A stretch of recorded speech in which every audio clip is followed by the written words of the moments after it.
Менің арнама қош келдіңіздер. Арнама жазылы видеоларыма лайк басып, комментарий қалдырып, достарыңызбен бөлісіп тұрыңыздар. Мен бүгін сіздермен осындай шоколадный крем салынған пончиктің рецептісімен бөліскім келеді. Ол үшін ең алдымен жылы сүт аласыздар. Кәдімгідей жылытып алып, үстіне дрожжыңызды, секеріңізді және бір жұмыртқаңызды салып, кішкене тұз салып, бәрін жақсылап араластырып, онымен қамыр басамыз.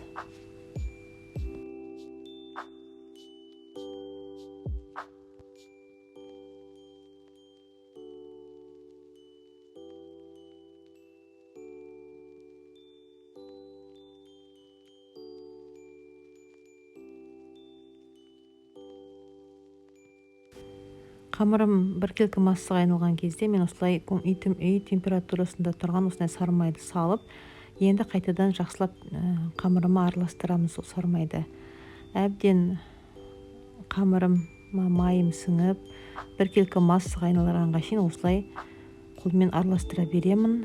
Және ыдысқа кішкене қамырды соғып салсаңыздар да, май тезірек қамырға сіңетін болады.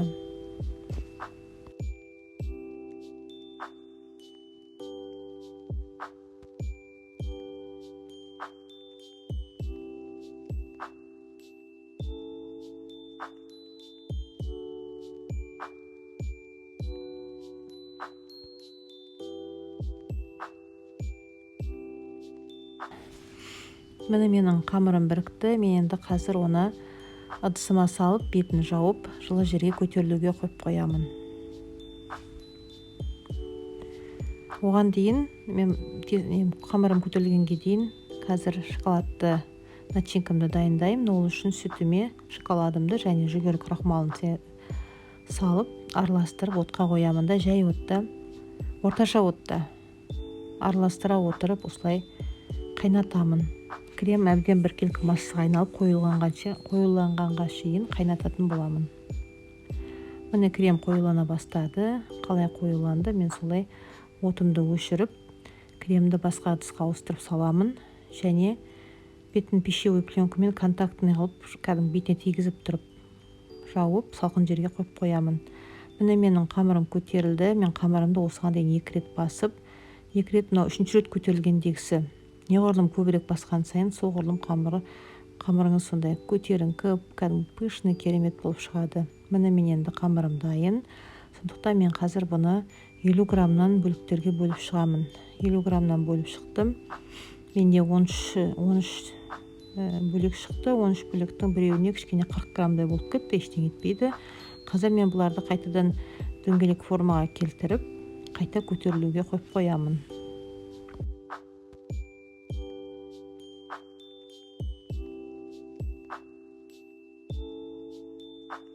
Міне осылай қойып, бетін жауып, бір жарты сағатқа қоямын. Менде қамыр жарты сағаттың көлемінде қайтадан кәдімгі көтеріліп, өте жақсы күйге енді. Мен қазір майымды отқа қоямын.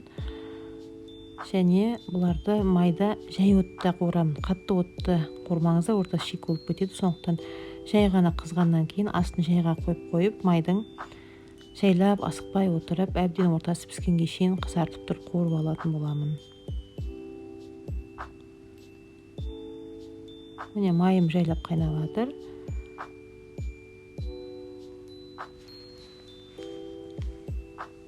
Осылай жайлап, жай отта, жай ғана осылай қуырып аламыз.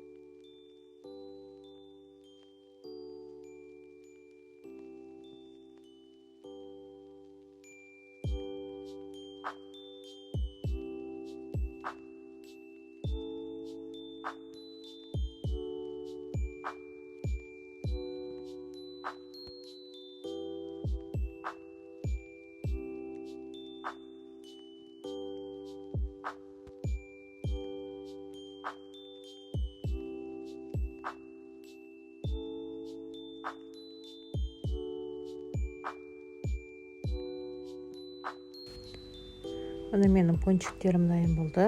Енді мен осылай бір ғана жанынан кішкене палочкамен бөліп ішін шұңқырладым және ыссы күйінде қантқа аунатамын. Осылай қант ұнтағын аунатсаңыздар да болады. Мен қанттың өзіне аунатып осылай жасадым да крем құюға дайындап бір жақ жағын осылай тесіп қойдым.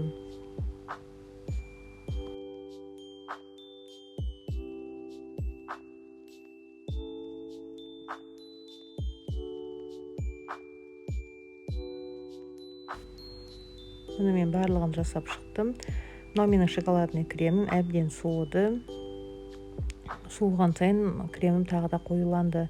Енді осыны бір блендермен тағы бір езіп, біркелкі массаға айналдырып аламын.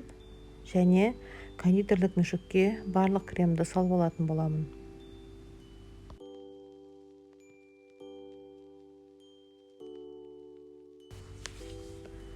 Енді салып алған кремді жаңа пончиктердің жанынан тескен тесігіме кондитерлік мүшікпен ішіне әбден толтыра отырып құямын. Кремдеріңіз молынан жетеді, сондықтан қорықпай молынан құя берсеңіздер болады. Ортасының бәрін түгелмен толтырамыз. Сонда ортасы кремге толған әдемі пончиктер шығады.